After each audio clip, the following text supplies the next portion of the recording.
Alors merci Pascal. C'est pas. Avant on avait des plans, maintenant on a des rapports. Pascal l'a souvent dit. Je suis d'accord avec toi, mais finalement c'est la même chose. On se base maintenant sur le rapport, sur les rapports 2014-2016.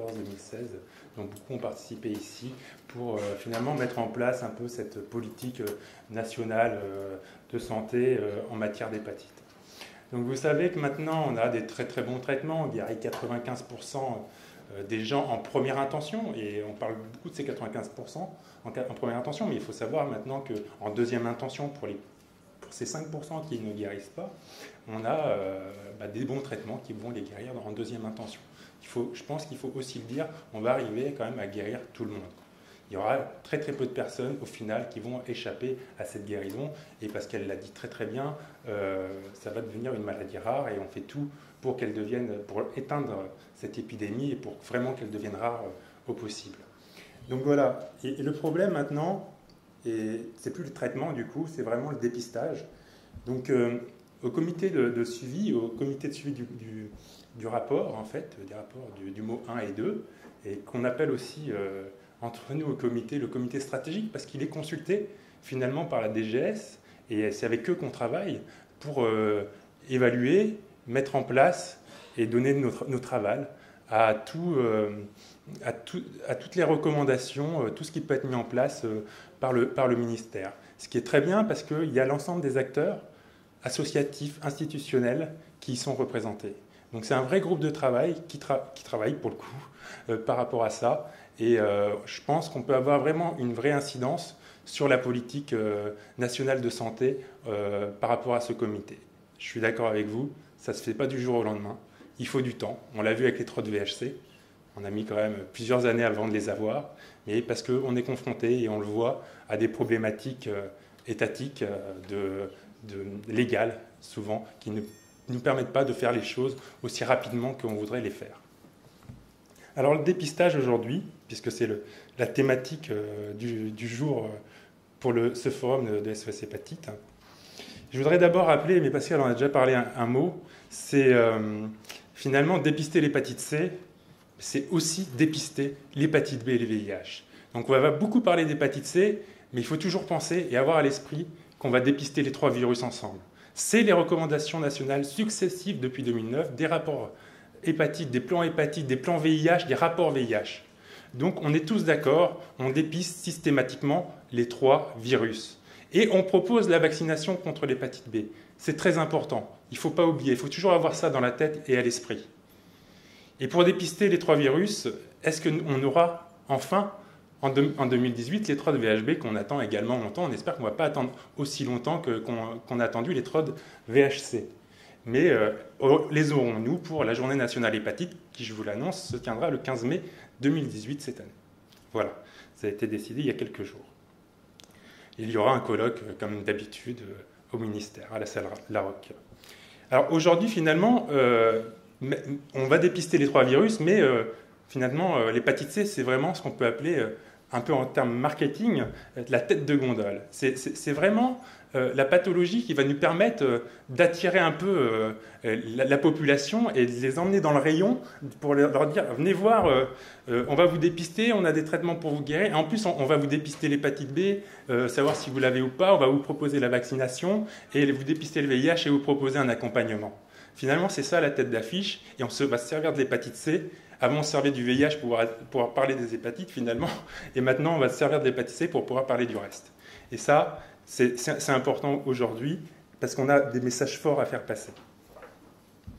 Alors, on parle d'éradication. Mais c'est quoi l'éradication? C'est mettre fin à la première maladie chronique que l'on peut finalement guérir, et je sais bien, aujourd'hui, l'affaire de tous. La définition de l'OMS pour la fin d'une maladie chronique, c'est une baisse de 90% de l'incidence de la maladie, avec une baisse de 65% de la mortalité. Donc ça, c'est la définition spécifique de l'OMS, et si on arrive à ça, on pourra parler vraiment d'éradication de la maladie.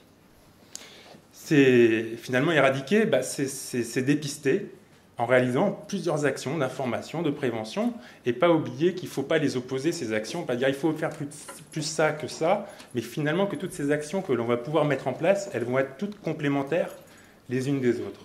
C'est avec l'ensemble de ces possibilités que nous pourrons arriver à notre objectif final d'éradication. Et puis, éradiquer, c'est évaluer si finalement le nombre de personnes qu'on va avoir dépistées est dépistées positives. On parle bien d'ARN+, pas les positifs seulement aux anticorps, sont bien égales au nombre de personnes qui ont été traitées. Ce qui nous permettra, et ce qu'il faudra faire, du coup, c'est évaluer le parcours de soins, savoir si vraiment toutes les personnes dépistées vont bien au traitement et vont bien à la guérison. Donc ça, c'est important et c'est un bel enjeu à venir. Alors, en 2016, là, je vous ai sorti des chiffres qu'on a eu tout récemment de notre dernière réunion du comité, là, début novembre. Donc, d'après Santé publique France, il y a eu en 2016 près de 3 millions de tests de dépistage de l'hépatite C et 22 000 séropositives à l'hépatite C et seulement 4 000, mais c'est déjà pas mal, nouvelles personnes dépistées positives avec ARN+, en 2016. C'est bien, mais on cherche quand même 75 000 personnes non encore dépistées. Alors finalement, où sont-elles, ces personnes-là? Parce qu'il faut quand même les trouver. Si on en a trouvé 4 000, peut-être qu'il en reste encore 70 000 alors. Et il y a une épidémie cachée qu'il faut trouver. Et pour la trouver, il y a plusieurs solutions. On peut aller voir les différentes populations vulnérables. On peut aller chercher ces populations qui ne vont pas dans le soin du tout, qui vont pas. On parle beaucoup des usagers de drogue, on parle beaucoup des XAPA. Et finalement, il y a beaucoup d'usagers de drogue également qui ne vont pas dans les XAPA. Toute la population usagère de drogue n'y va pas. Il y en a qui vont que chez des médecins généralistes, et il y en a qui vont même pas chez des médecins généralistes et qui sont même pas encore dans cette filière-là, qui sont à peine dans la filière de réduction des risques. Et c'est cette population-là aussi qu'il faut trouver. Donc, il va falloir mettre en place des stratégies pour pouvoir aller chercher ces populations-là qui ne sont pas forcément encore, qui ne sont pas assurés sociaux, qui n'ont pas encore rouvert leurs droits, qui ont laissé passer les choses, ou qui n'ont pas de suivi social par rapport à ça. Et si on veut éradiquer, il faudra aller trouver ces populations-là. Donc, il faut bien penser qu'on va vraiment mettre en place des stratégies pour ça, ou impulser des stratégies pour ça. Et une donnée qui est intéressante, que l'OFDT nous a donnée il y a quelques jours, c'est que finalement, dans les XAPA, il y a 8% de propositions de dépistage. Vous vous rendez compte? 8% seulement de propositions de dépistage pour les 3 virus. C'est 8%, 7,5% je crois pour l'hépatite B et 8,5% pour le VIH. Donc c'est environ 8%. C'est très peu. Moi, j'étais stupéfait au comité de suivi. Je me suis affolé. Je me disais, mais comment on fait avec toutes les actions qu'on a entreprises depuis le début pour dire on n'est qu'à 8%, ça veut dire qu'il y a 92%. Il faut retourner le verre à moitié vide, à moitié plein. C'est pas possible. Et alors, 1,2% seulement de propositions de vaccination. On sait que dans l'Exapa, il y a des lignes budgétaires pour pouvoir faire des trottes, pour pouvoir faire des dépistages. Elles y sont. Ça nous a été confirmé et cette enveloppe-là n'est pas consommée. Donc ce n'est pas un problème de moyens. On parle toujours, est-ce qu'on a les moyens de dépister? Mais là, il y a les moyens de dépister dans l'Exapa et les XAPA ne le font pas. Pourquoi? Comment leur permettre, à un moment donné, d'y arriver? Quelles sont les possibilités? Et la vaccination, je crois que le chiffre parle de lui-même. De mon avis personnel, c'est lamentable. Alors, en 2014, sur un rapport, nous avions cette recommandation-là. Dépister les hépatites B et C chez les hommes âgés de 18 à 60 ans et les femmes enceintes dès la première consultation prénatale. Je me demande encore comment on a pu laisser passer cette recommandation en 2014. C'est pas possible. Quand on voit ce que l'on milite aujourd'hui, ce que l'on dit aujourd'hui, comment on a pu se dire que mince, qu'il n'y avait que les femmes enceintes chez les femmes qu'on pouvait dépister, pour qu'on ne puisse pas dépister aussi les femmes de 18 à 60 ans à un moment donné, qui est 18 à 80 ans d'ailleurs. Je crois qu'il y a une faute. Voilà, donc ça c'est assez étrange, mais c'était les recommandations en 2014 sur les hépatites B et C, et on demandait effectivement, comme à chaque fois, que finalement ces stratégies, elles puissent être évaluées par la Haute Autorité de Santé. Mais la Haute Autorité de Santé, finalement, débute ses travaux, avait prévu de débuter ses travaux sur ce rapport 2014 en septembre 2017. Rendez-vous compte quand même. 3 ans pour pouvoir mettre en place la stratégie de dépistage de 2014 qui a été modifiée maintenant, donc avec les recommandations de 2016 que vous connaissez et que je vais vous rappeler, qui est de dépister tous les adultes au moins une fois dans sa vie de l'hépatite C associée à l'hépatite B et au VIH. Et qui est dépisté régulièrement les populations vulnérables les plus touchées, UD, migrants, détenus. Je pense aussi à la population psychiatrique qui n'est même pas dépistée du tout actuellement. Et on a quand même 7% de prévalence de l'hépatite C dans cette population-là. Et le régulièrement est important parce que dans la population générale, on va essayer de dépister au moins une fois tout le monde. On veut trouver.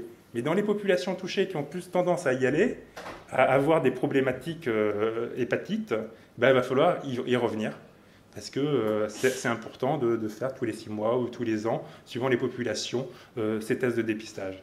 Et encore une fois, bah, ces stratégies, il faut qu'elles soient évaluées, et évaluées par la Haute Autorité de Santé. Alors, je vous ai dit qu'en septembre 2017, seulement, ils pensaient aux recommandations de 2014, et bah, finalement, les travaux ne sont pas encore planifiés. Quand est-ce que ça va aboutir? Si on attend la HAS sur ce qui est vraiment planifié, on n'aura pas de stratégie vraiment de dépistage avant 2019 au mieux. Et donc, Santé publique France ne pourra pas mettre en place une vraie politique stratégique de prévention avec l'ensemble des acteurs, une vraie campagne nationale que tout le monde attend, avant 2019-2020.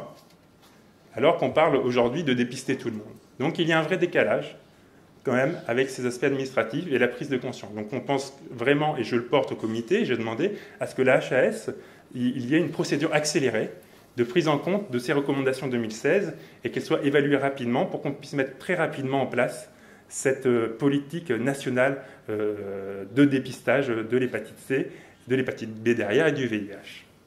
Et finalement, en dépistant tout le monde, en dépistant tous les adultes, bah, nous dépisterons aussi les populations les plus touchées, qui sont assurés, pour le coup.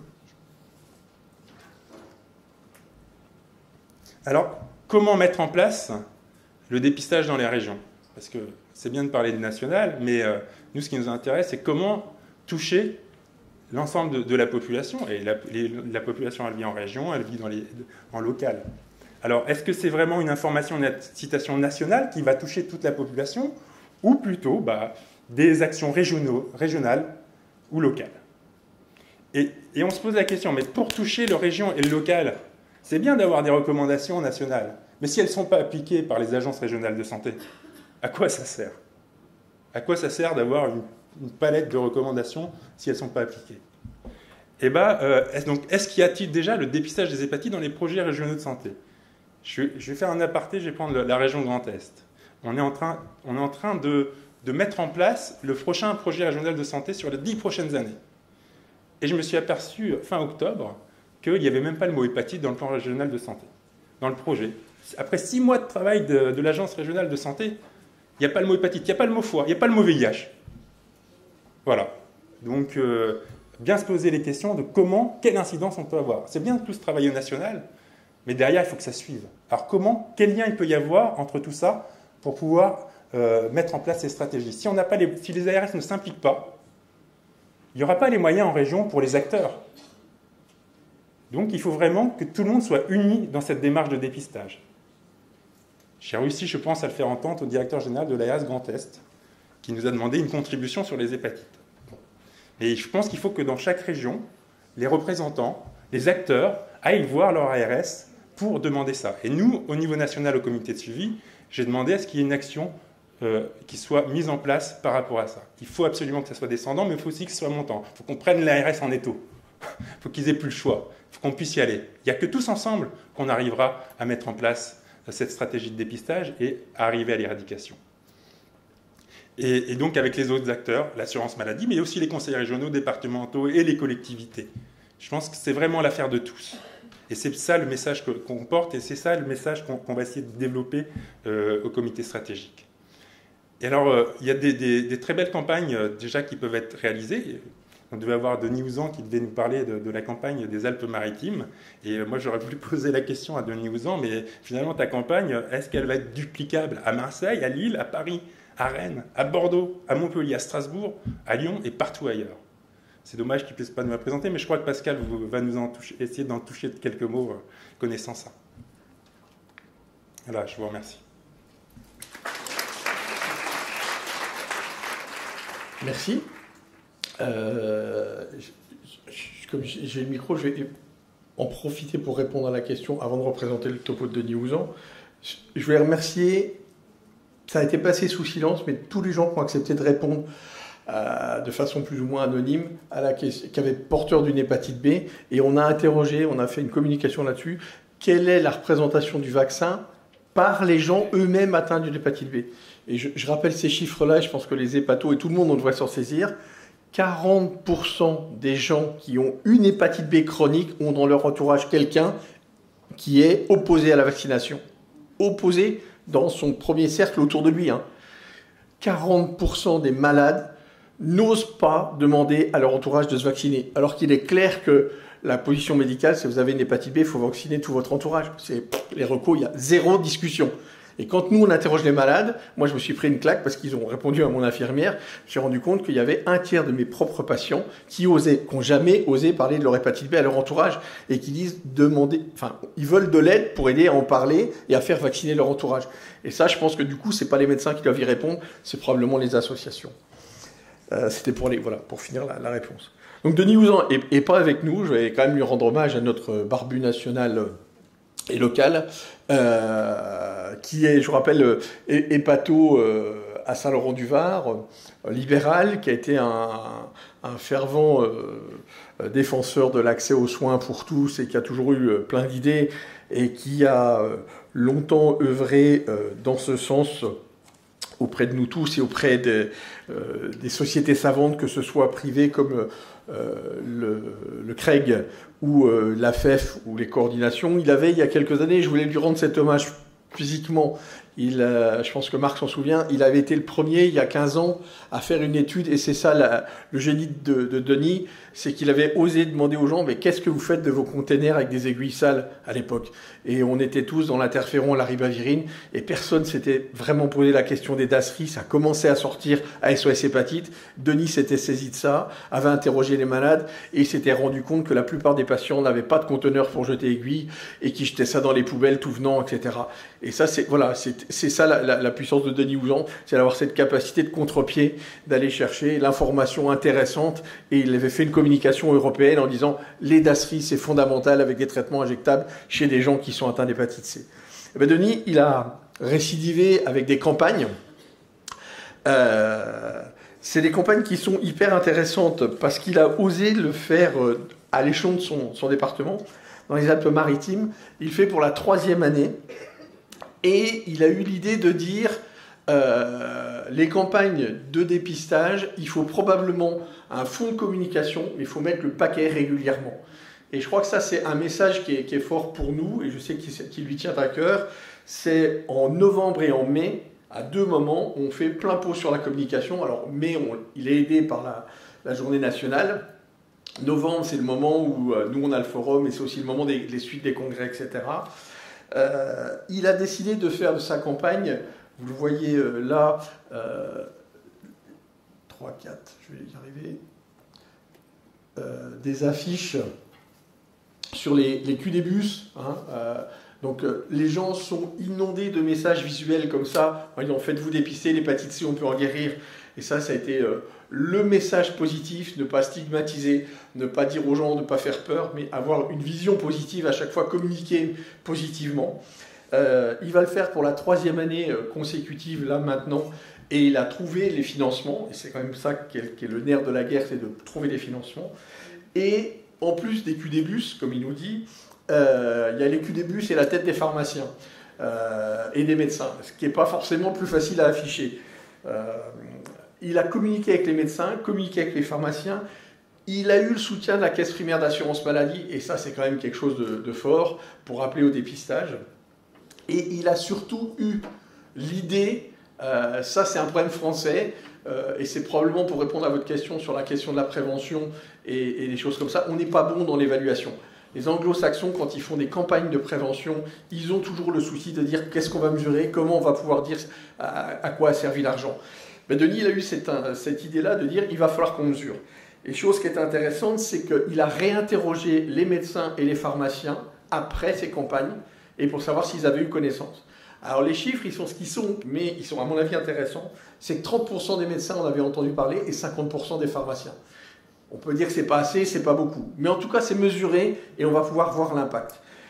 Et chose plus intéressant, c'est sur le deuxième semestre 2016, il a enregistré, il allait voir tous les laboratoires et il leur a demandé combien vous avez fait de tests et combien vous en faites. Et il a vu qu'il y avait une incidence, c'est-à-dire qu'on augmente significativement le nombre de tests faits. Donc ça, c'est intéressant, ça veut dire que les messages sont passés. Et sur le deuxième semestre 2016, par exemple, il y avait 40 000 tests. Et le point qui lui a valu une communication récemment, et je crois que là-dessus, c'est vraiment le point d'appel le plus intéressant pour nous à SOS Hépatite, c'est qu'il est allé regarder les demandes d'ALD. Donc l'ALD, c'est le passage à 100%. Ce qui me fait rire d'ailleurs, parce qu'aujourd'hui, on met quasiment plus de temps pour être reconnu à 100% que pour guérir son hépatite C. Bientôt, les malades seront guéris avant d'avoir reçu le papier de la Sécu, comme quoi ils sont pris en charge à 100%. Et c'est une maladie chronique qui n'en sera plus une, donc voilà, les gens à la Sécu réfléchissent, mais ça pose question. Donc il est allé voir en disant, dites-moi combien il y a d'ALD, et de surveiller le nombre de demandes de 100% pendant le temps de sa campagne. Ce qui était intéressant, parce que ça veut dire qu'il y a ceux qui sont dépistés, certes, mais il y a ceux qui étaient déjà dépistés, qui étaient hors soins, et qui vont être ramenés dans les soins. Et ceux-là, ils ne vont pas générer un nouveau test, ils vont juste générer une prise en charge. Et il s'est dit, il y a probablement des gens qui vont accéder au 100% et qui ne l'étaient pas. Eh bien, il a eu une augmentation significative de 70% de demandes d'ALD pendant ce temps-là. Et chose encore plus intéressante, ce qu'on ne fait pas assez souvent en prévention comme ça, c'est qu'il a cherché à avoir un comparatif. Et le comparatif, il l'a trouvé ici dans les Bouches-du-Rhône, et il a demandé de CPAM à CPAM en disant qu'est-ce qui se passe à côté, où il n'y a pas, ou en tout cas les campagnes de communication ne sont pas faites de la même façon que dans les Alpes-Maritimes. Et il était arrivé sur le chiffre de 14% d'augmentation dans le même laps de temps, d'augmentation des demandes d'ALD dans les Bouches-du-Rhône et 70% dans les Alpes-Maritimes. Donc pour lui, c'était la démonstration, et c'est ça dont on a besoin aujourd'hui dans la prévention, c'est des démonstrations que la prévention génère des points positifs. Donc un département qui s'engage, caisse primaire d'assurance maladie, pharmaciens, médecins, associations de patients, les bus, etc. On arrive à augmenter le nombre de gens qui accèdent aux soins, plus 70%. Département à côté, communication différente, je ne dis pas qu'il ne se fait rien, parce que sinon Marc il va me mordre, il se fait des choses mais de façon différente, et pas forcément mesurée de la même façon, on est à plus 14%. Là où Denis est un peu provocateur, et on l'aime pour ça, c'est quand il dit les 14%, c'est parce qu'ils sont venus se faire soigner chez moi, et c'est pour ça que ça a augmenté. Là, c'est de la provoque pour nos collègues marseillais, bien sûr. Voilà ce que j'ai retenu, moi, de la communication et de la stratégie qu'a mis en place Denis. Je ne peux que regretter que pour faire cette démonstration-là, c'est des deniers privés et de l'industrie qui ont été engagés pour faire cette démonstration de prévention, or que je suis complètement d'accord avec vous. Aujourd'hui, on a appris il y a 15 jours que les budgets de la prévention en France allaient être réduits, on allait rogner dessus, c'est juste pas acceptable, et ce genre de choses, maintenant, c'est effectivement les deniers publics qui doivent nous permettre de pousser pour faire ce genre de démonstration. Et j'ajoute la prévention pour la rendre cohérente, que là, on rentre dans les jours qui viennent, on va rentrer dans la semaine européenne du dépistage du VIH. Alors, comme on a tous fait le packaging hépatite B, hépatite C, VIH, on va dépister VIH, hépatite B, hépatite C, mais c'est une action qui part du VIH et qui a une semaine européenne du dépistage. Et puis nous, après, on aura la semaine du dépistage de l'hépatite C, on fera hépatite C, hépatite B et le VIH. Il est temps de mettre tout ça en cohérence. La prévention, c'est aussi gagner en cohérence. Merci. Oui, donc merci Yann, merci Pascal. Ça me permet de faire le lien finalement avec cette campagne des Alpes-Maritimes qui, vous voyez, qui s'appelle aussi Savoir c'est guérir. On ne s'est pas passé le mot avec Denis, on n'a pas réfléchi ensemble, mais on a tous vraiment trouvé cet objectif de savoir c'est guérir qui veut vraiment tout dire. Hein. Maintenant, c'est plus la problématique de guérir, mais c'est vraiment de savoir qu'on est malade.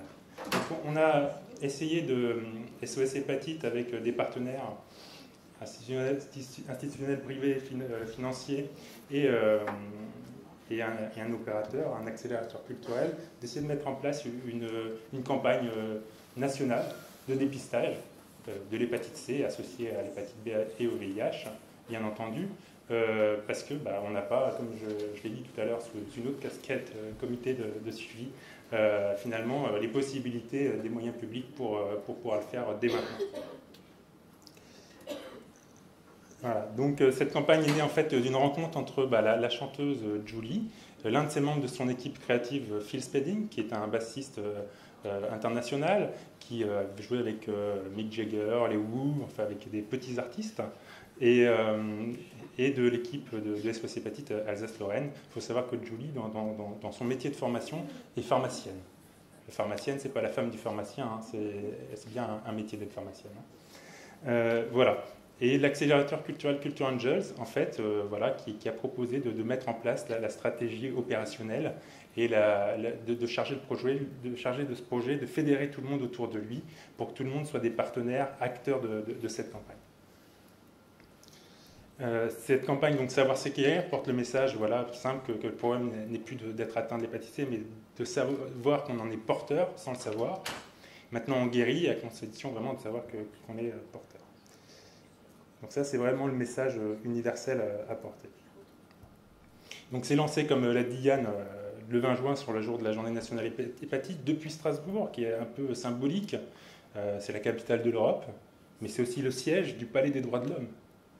Et le droit de guérir, c'est le droit à la santé.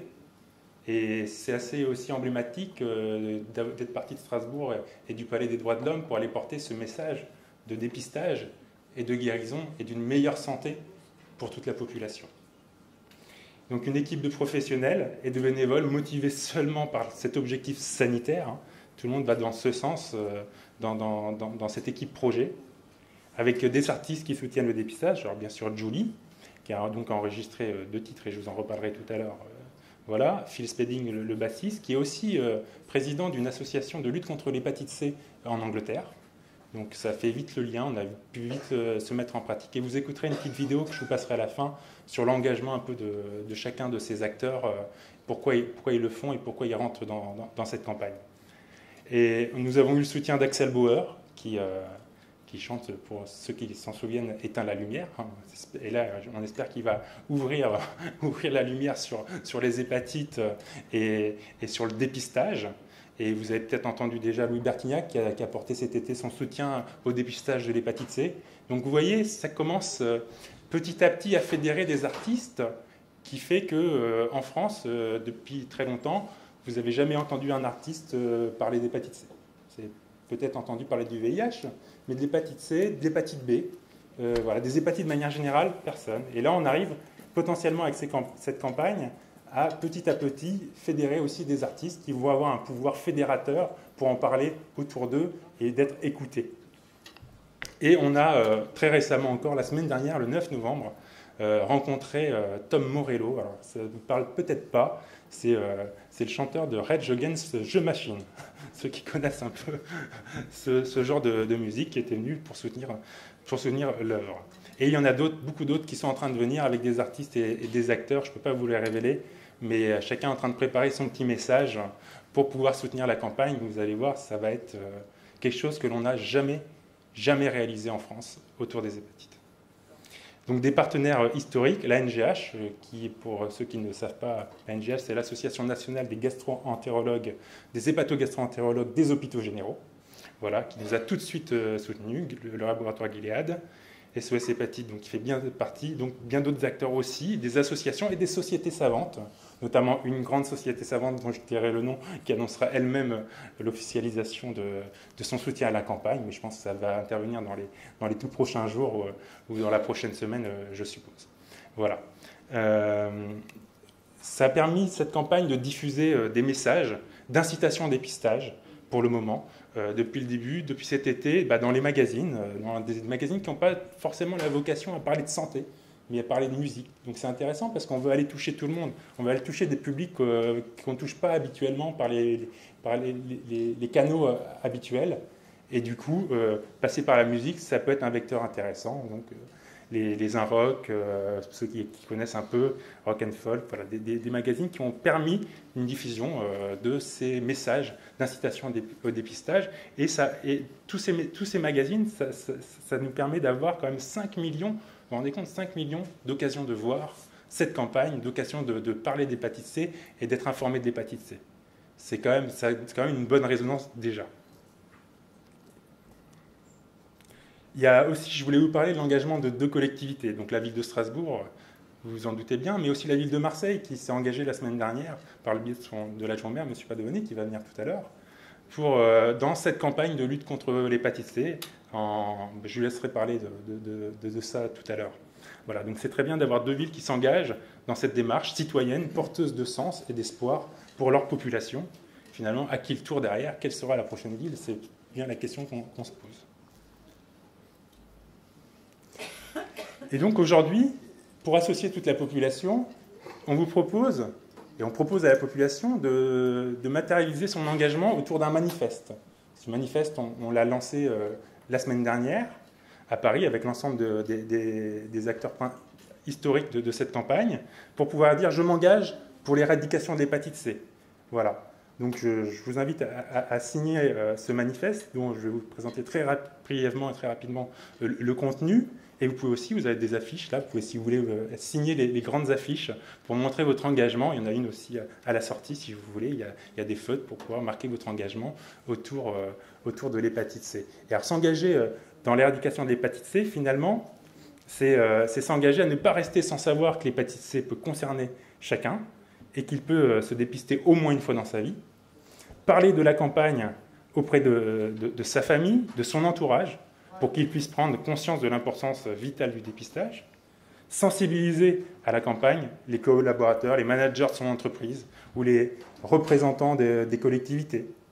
Et aborder le sujet du dépistage, c'est attirer l'attention de son pharmacien, de son médecin sur la campagne pour qu'ils aient envie de la partager et qu'ils incitent au dépistage et qu'ils dépistent eux-mêmes. Demander aussi à son médecin de prescrire le test de dépistage tout simplement de l'hépatite C à réaliser lors de la prise de sang. Et si je suis professionnel de santé, c'est s'engager en tant qu'acteur de proximité de la santé à partager auprès de mes patients susceptibles d'être concernés toutes les informations sur le dépistage et la guérison d'hépatite C, les acteurs de santé au sens large. Si je suis dirigeant ou responsable d'entreprise ou d'organisation, s'engager à mettre en place les conditions de réalisation d'une action de communication interne afin de présenter la campagne et la sensibilisation au dépistage de l'hépatite C auprès de mes collaborateurs. Et pour une collectivité, de s'engager à mettre en place les conditions d'action, sensibilisation au dépistage de l'hépatite C auprès des habitants, des citoyens et des agents de la communauté. Donc nous nous engageons tous ensemble à prendre connaissance des bonnes pratiques et des conseils présents sur le site de la campagne ou du site de SOS Hépatite pour éviter les situations à risque de contamination par l'hépatite.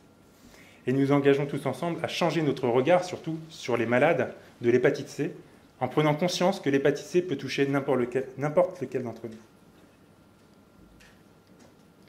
Voilà, donc c'est ça que vous avez dans le manifeste, et c'est ça l'engagement qu'on vous propose de porter avec nous aujourd'hui. SOS Hépatite a signé ce manifeste la semaine dernière. Donc le message universel du dépistage en français et en anglais. Donc, chanter pour lutter contre l'hépatite C en diffusant ce message. Donc deux chansons ont été créées par l'artiste Julie, une en français, une en anglais, que certains ont déjà entendu, que vous pouvez entendre. On pourra aussi vous la faire entendre si vous n'avez pas. Je crois que vous avez d'ailleurs le petit CD qu'on vous offre aujourd'hui pour pouvoir l'écouter chez vous tranquillement et le diffuser le message autour de vous. Et peut-être en montrant le CD, en donnant le CD, ça permet aussi d'avoir l'occasion d'en parler aux gens autour de nous. C'est aussi pour ça que ça a été fait. Donc objectif zéro hépatite C, il faut savoir que finalement 100% des personnes qui ont tenté leur chance au dépistage de l'hépatite C, ils ont gagné. C'est ça la vraie raison. Le droit de savoir déjà, ou d'être assuré. Parce qu'au final, si tu sais, ça te permet vraiment d'être assuré. Et je pense que c'est important d'être assuré. Donc dans tous les cas, tu gagnes. Et en deux, tu as le droit de guérir si tu es contaminé. Et tu vas guérir dans les 3 mois maintenant. Donc tu es gagnant à 100%. Alors finalement, qui dans la salle a déjà fait un test de dépistage de l'hépatite C pour lui-même une fois dans sa vie? On en est où? Ah, quand même, on est quand même dans un public concerné. C'est bien, c'est bien, c'est bien. Et qui en a déjà parlé à son entourage non professionnel? C'est bien. Là, voilà, là, je suis content, c'est bien. Mais on est dans un public concerné quand même, donc ça va. Donc à charge à nous que ça puisse l'être. Et combien d'entre vous pensent avoir été assez convaincants pour déclencher un test? Parce que c'est pas évident d'être convaincant, d'en parler. On espère que Marc, dans son entourage, a réussi quand même. Voilà. Donc aujourd'hui, finalement, on disait aussi à un moment donné, voilà, on a honte un peu d'avoir l'hépatite C, honte d'aller un peu dans ce dépistage. Finalement, est-ce que la honte, ça ne serait pas finalement de ne pas justement avoir fait ce test de dépistage? Parce que maintenant, on en guérit. Donc voilà, ensemble, portons le message du dépistage. Dépistons-nous, dépistez-vous.